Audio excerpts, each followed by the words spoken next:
In movies and books, whenever someone sees a ghost, it usually means that someone has suffered a tragic death. Sometimes it is an accident. Sometimes it is a brutal murder. Ghosts are often portrayed as seeking revenge for their untimely death. Sometimes they are shown trying to reveal who the murderer is. In Montgomery, Alabama, there is a house in the Garden District that is home to a gruesome murder. In 1943, a newspaper called The Mail published a short but interesting article.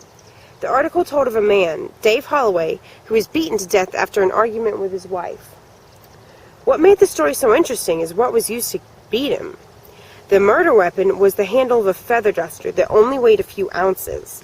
One strike of the feather duster, of course, would not have killed Mr. Holloway. However, his body was covered with 150 small marks. The coroner reported that the amount of blows would have been enough to kill 2 mules.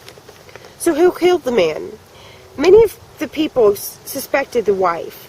It was rumored that she stabbed her husband with a duster, then she went next door.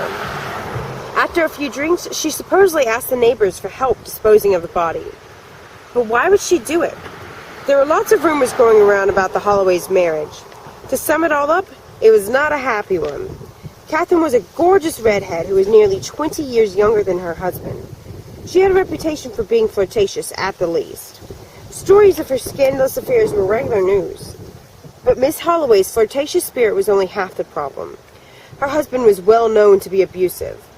Many people believe that he was both physically and sexually abusive to his wife. Their intoxicated fights were fought not only in their own home, but all over town. To make things worse, 2 weeks before the death, Catherine Holloway wrecked her husband's car.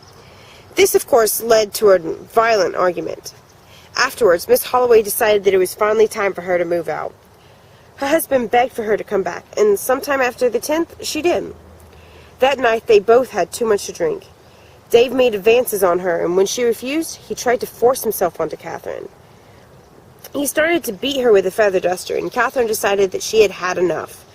She grabbed the feather duster from him, and in a drunken rage, beat him to death. What happened next is somewhat unclear. Catherine first claimed that she came home to find Dave naked on the porch, bleeding to death, and then called a neighbor to help her. The neighbor reported that he saw Dave on the bed in a room of the Holloway house. The whole room was splattered with blood. The feather duster was found in the upstairs bathroom. While at first Catherine stuck to her plea of innocence, eventually she admitted to the murder and claimed one of self-defense. The jury ruled her not guilty. After a trial, she just disappeared. Today, a spirit still haunts that house. Residents report hearing footsteps and hearing someone searching the house. Some even bump into someone late at night, just to discover that no one else is up. Is Catherine trying to make amends for what happened that night? Or is it Dave still searching for revenge?